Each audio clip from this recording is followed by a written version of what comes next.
코로나 이후 저는 가만히 앉아서 저 자신의 내면과 삶을 돌아보는 시간을 많이 가지게 되었습니다.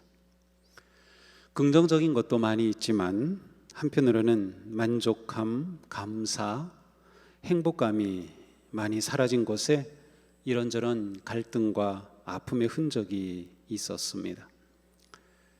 지저분한 책상, 게으름의 유혹, 분노와 쓴뿌리, 거짓됨, 해로운 습관, 약간의 우울함, 완고함, 반복되는 불순종, 갈등과 마음의 부딪힘, 두려움, 원망, 피로감.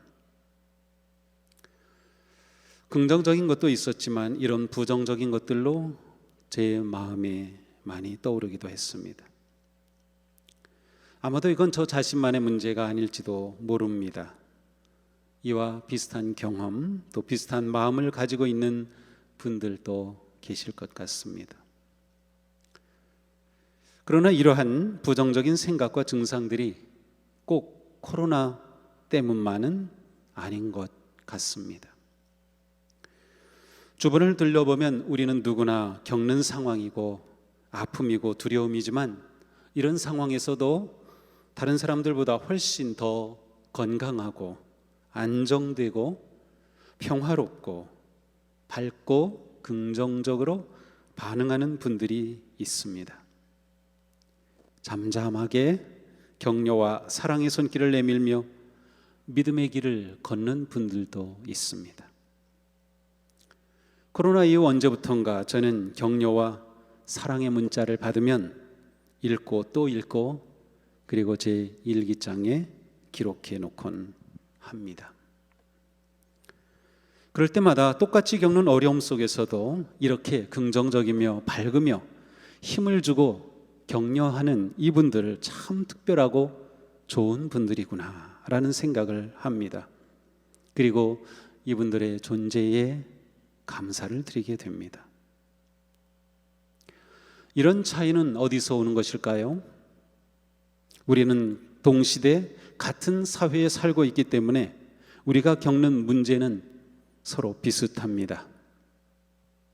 똑같이 하루 24시간을 살고 똑같이 힘들게 일하고 똑같이 자녀 문제로 힘들고 똑같이 재정 문제로 어렵고 똑같이 코로나의 위기와 문제를 마주하고 똑같이 예배하지만 왜 어떤 사람은 감사하고 어떤 사람은 불평하며 어떤 사람은 격려하고 어떤 사람은 비난하며 어떤 사람은 순종하고 어떤 사람은 반항하며 어떤 사람은 겸손하고 어떤 사람은 오만하며 어떤 사람은 희망하고 어떤 사람은 절망하며 어떤 사람은 미소를 짓고 어떤 사람은 화를 내는 걸까요? 곰곰이 생각해 보지만 나이와는 관계가 없어 보입니다. 기질이 내성적이든 외향적이든 관계가 없어 보입니다. 가방끈이 길든 짧든 관계가 없어 보입니다. 부자든 가난하든 관계가 없어 보입니다. 결혼하였든 싱글이든 관계가 없어 보입니다. 심지어 건강하든 몸이 아프든 관계가 없어 보입니다. 진보든 보수든 관계가 없어 보입니다. 우리가 생각해낼 수 있는 그 어떤 조건도 이유가 아닌 것 같습니다. 그렇다면 무엇이 이런 차이를 만들어내는 걸까요?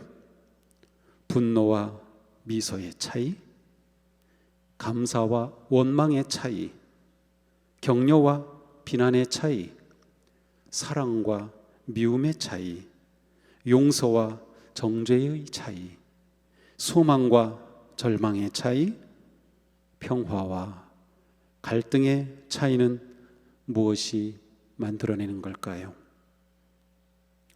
우리는 누구나 미소와 감사와 격려와 박수와 사랑과 용서와 소망과 평화를 원합니다. 어떤 상황에서도 긍정적으로 반응하며 그것이 우리의 삶의 모습이기를 원합니다. 하지만 그렇지 못한 저를 보면서 무엇이 진짜 문제인가를 깊이 생각하며 씨름합니다. 나는 왜 아브라함처럼 신실하지 못한 걸까? 나는 왜 요셉처럼 긍정적이지 못한 걸까? 나는 왜 모세처럼 당당하지 못한 걸까?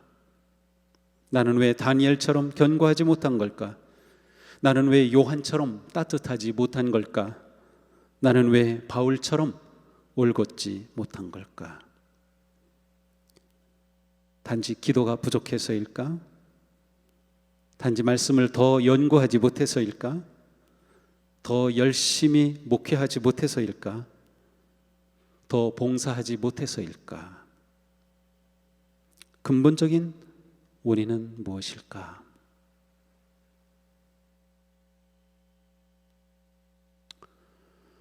이러한 생각 속에 분명한 것이 드러났습니다. 겉으로 드러난 이러한 증상들은 결코 그 원인이 드러난 그곳에 있지 않다는 것입니다. 지금까지의 저의 삶을 돌아보니 증상만 다루는 어떠한 시도와 방법도 지금까지 성공하지 못했습니다. 원인을 제대로 찾아내어 다루지 않았기 때문입니다. 원인은 보이지 않는 곳에, 깊은 곳에 있었습니다. 밖이 아니라 안에 있었습니다. 겉이 아니라 속에 있었습니다. 자녀 교육에서, 신앙 훈련에서, 믿음의 순례길에서, 영적 성장에서 증상만 다루면 문제의 뿌리를 다룰 수 없습니다. 다음의 그림이 그 점을 잘 보여줍니다. 위에는 많은 증상들이 있습니다. 지저분함, 거짓, 갈등, 우울, 게으름, 깨어짐, 나쁜 습관, 말다툼, 쓴뿌리, 불순종. 그림이 보여줘도 문제는 뿌리와 연결되어 있습니다. 문제의 근본은 열매가 아니라 뿌리입니다. 우리가 근본적인 원인을 다루지 않는다면 증상은 언젠가 다시 나타납니다. 보기 싫은 열매였기에 열심히 따버렸죠. 그 가지도 꺾어버렸죠. 그렇지만 또다시 가지가 자라서 똑같은 열매를 맺었습니다. 우리 자신에게 그렇게 했고 자녀에게도 그렇게 했습니다. 그런데 열매의 문제는 열매가 아니라 나무의 문제이며 나무의 문제는 뿌리의 문제입니다. 단순한 규율과 규제와 율법만으로는 해결될 수 없습니다. 나쁜 뿌리에서 나쁜 열매가 맺힙니다. 그러니 우리는 가지를 꺾으려 하지 말고 뿌리를 변화시켜야 합니다. 그렇다면 우리의 삶에서 문제의 근본 원인은, 뿌리가 의미하는 것은 무엇일까요? 그것은 성품입니다. 다음 그림이 잘 보여줍니다. 위에 나타난 많은 증상들은 사실은 뿌리와 깊이 연결되어 있습니다. 분노와 쓴뿌리는 거절감에서 옵니다. 말다툼은 경솔함에서 옵니다. 거짓말은 속임에서 옵니다. 게으름은 무질서에서 옵니다. 완고함은 저항에서 옵니다. 지저분함은 나태에서 옵니다. 안정적이며 평화롭게 만족하며 이웃을 돕고 사는 사람과 가정은 좋은 뿌리, 곧 좋은 성품을 세웠기 때문에 그렇게 삽니다. 똑같은 상황에서도 어떤 성품의 뿌리를 든든하게 뻗었느냐에 따라서 반응과 열매가 달라집니다. 자, 그럼 성품이란 무엇일까요? 우리 같이 한번 읽어보겠습니다. 좋은 성품은 모든 상황에서 가장 높은 행동 기준에 따라 옳은 일을 하려는 내면의 동기다. 이것이 좋은 성품의 정의입니다. 모든 상황에서, 어떤 상황에서든 높은 행동 기준에 따라서 옳은 일을 하려고 하는 내면의 동기입니다. 자, 그 다음 같이 읽어봅니다. 성품은 상황과 관계없이 올바른 반응을 하도록 개인의 삶에 다져진 견고하고 뚜렷한 품성들로 이루어진다. 예, 성품은 상황과 관계없이 어떤 상황에서도 올바로 반응하도록 개인의 삶에 다져진 견고하고 뚜렷한 품성들로 이루어집니다. 자, 그런데 여기에 앞에서는 성품이라고 했고 여기서는 또 품성이라는 단어가 나와요. 이것은 약간 다릅니다. 성품은 전반적인 인성을 말합니다.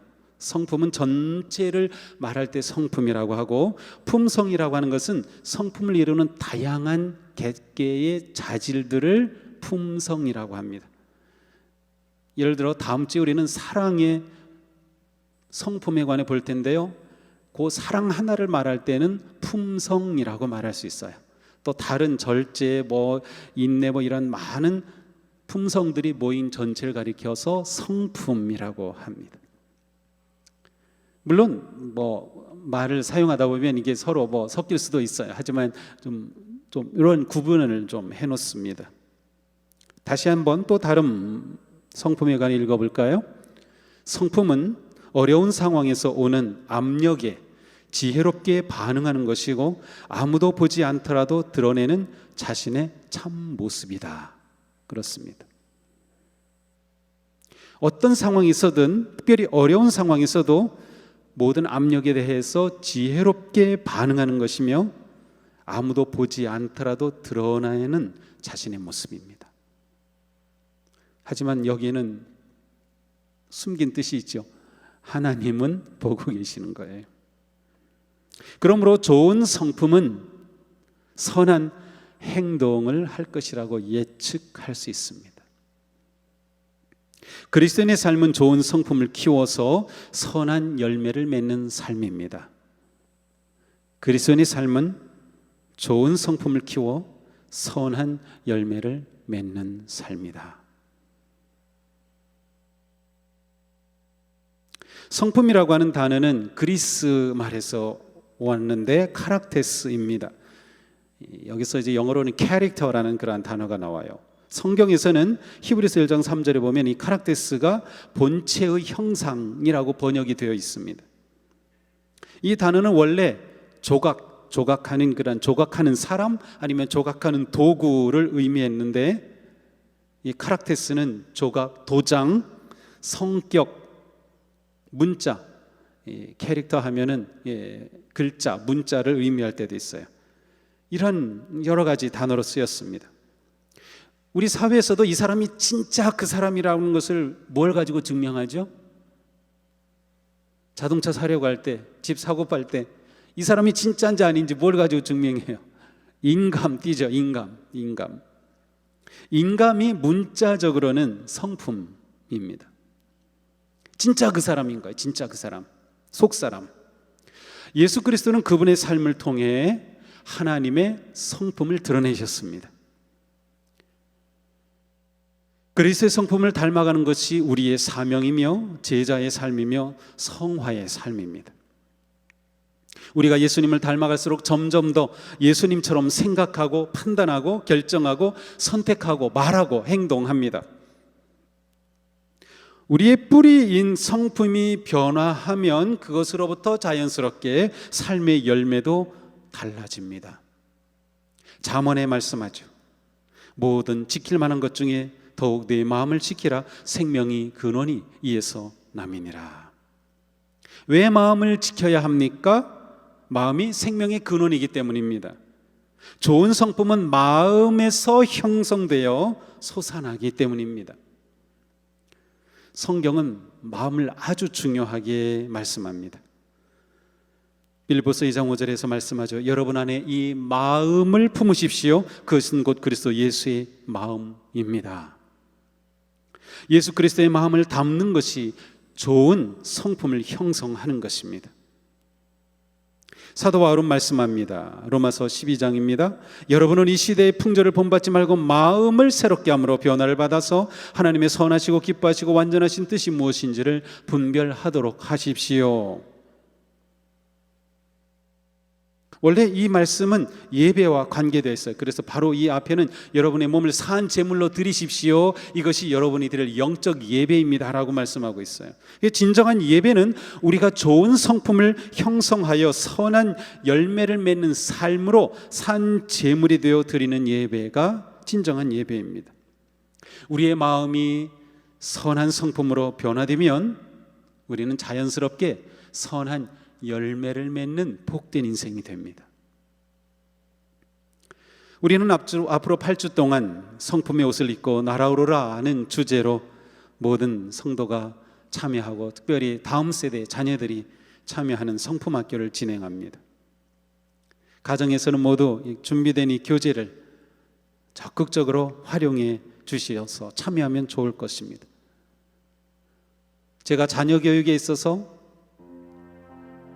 내가 왜 자녀들의 성품 교육을 하지 못했을까 하는 것이 저에게서는 지금 이렇게 말씀을 준비하면서 너무 큰 후회가 됩니다.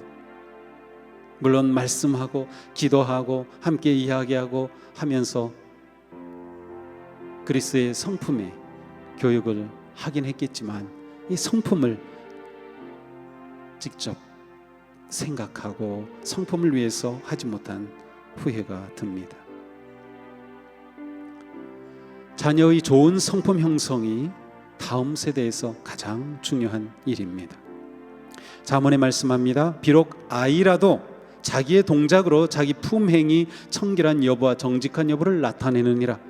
아이에게도 성품이 분명히 있고 형성되어야 합니다. 성품 교육을 하기에 너무 이른 시기는 없습니다. 바를수록 좋을 것입니다. 하지만 너무 늦은 시기도 없습니다. 내 나이가 지금 몇인데 80이 넘었는데 내가 무슨 성품 아닙니다. 가능합니다. 바로 지금이 하나님께서 우리에게 주신 은혜의 시간임을 믿고 기꺼이 마음의 변화에 헌신해야 합니다. 사실 성품 형성은 가르쳐서 되는 일은 아닙니다.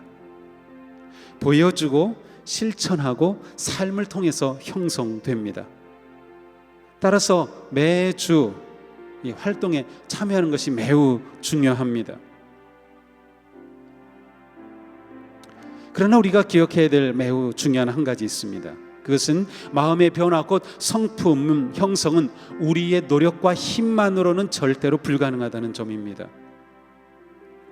그리고 모든 성품은 서로 연결되어 있습니다. 우리가 이번 시즌에는 8가지의 성품을 보지만 이 8가지도 서로 연결이 되어 있어요. 각각의 품성은 본질에서 서로 연결되고 연관되어 완전한 사랑을 보여줍니다. 모든 성품의 완전한 결합인 완전한 사랑을 위해 하나님의 능력이 필요합니다. 성령님이 도우셔서 우리 안에 역사하시고 우리를 변화시켜 주시지 않는다면 우리 안에 어떤 성품도 제대로 형성될 수 없습니다. 그러니 우리는 좋은 성품을 형성하기 위해서 도우시는 성령님을 의지하고 구하며 순종해야 합니다. 오직 성령님의 도우심으로 온전히 이룰 수 있는 것이라면 모든 성도에게 성품의 잠재력은 똑같습니다. 내 안에 성품의 잠재력이 있다는 것을 생각해 보신 적 있나요? 내 안에 사랑의 잠재력이 엄청나게 있습니다. 내 안에 인내의 잠재력이 있습니다. 내 안에 순종의 잠재력이 있습니다. 내 안에 돌봄의 잠재력이 있습니다. 성령님께서 이것을 키워주신다면 가능하죠. 그러기에 우리 모두 똑같이 이 잠재력을 가지고 있습니다. 좋은 성품 형성은 연령, 지위, 재정, 인종, 교육, 성별, 개성의 차이를 초월합니다. 좋은 성품은 성령님의 도우심 안에서 누구나 키울 수 있습니다. 사도 바울의 말씀입니다. 오늘 본문이죠. 여러분은 지난날의 생활 방식대로 허망한 욕정을 따라 살다가 썩어 없어질 그 옛사람을 벗어버리고 마음의 영을 새롭게 하여 선한 성품을 형성하여 하나님의 형상을 따라 참 의로움과 참 거룩함으로 지으심을 받은 새 사람을 입으십시오. 새 성품을 형성하십시오. 우리 모두 마음의 영을 새롭게 하여 예수 그리스도를 닮아 거룩한 성품의 옷을 입고 날아오르는 그러한 아름다운 성도, 복된 가정, 복된 교회, 그리고 복된 사회가 이루어지는 그날이 오기를 진심으로 기대하며 축복합니다. 우리 성품이 이렇게 중요한가? 다시 한번 생각하면서 앞으로 2달 동안 내 안에 이 거룩한 성품을 세워가기에 힘쓰는 우리 모두가 되기를 주님의 이름으로 축복합니다. 기도합시다.